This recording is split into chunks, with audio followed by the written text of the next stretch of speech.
If you are from the UK, then you will know the only way you can get your hands on a McRib is to make it yourself. And I'm here to show you exactly how to do it. Don't worry, the full recipe is down in the caption and also on my brand new website. Let's make the McRib patty. Combine pork mince with salt, barbecue seasoning, onion granules, garlic granules and black pepper. Then mix well. Shape into rectangles approximately 6 inches by 3 inches, then use your finger to make a few indents. These are apparently supposed to resemble ribs, I'm not so sure. Then bang this into your air fryer. Now I know you've got a load of these sauce pots knocking around in your fridge, so it's time to use them. Glaze the rib with plenty of the barbecue sauce, then it goes back into the air fryer for a couple of minutes to caramelise. Once cooked, it's time to build your sandwich. Add more barbecue sauce and the McRib patty. You know I don't like soggy gherkins, but this one's for the missus, so lay them on along with some onion and then top with the toasted bun.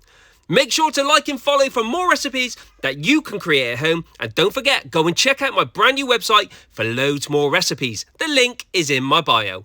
Bang it!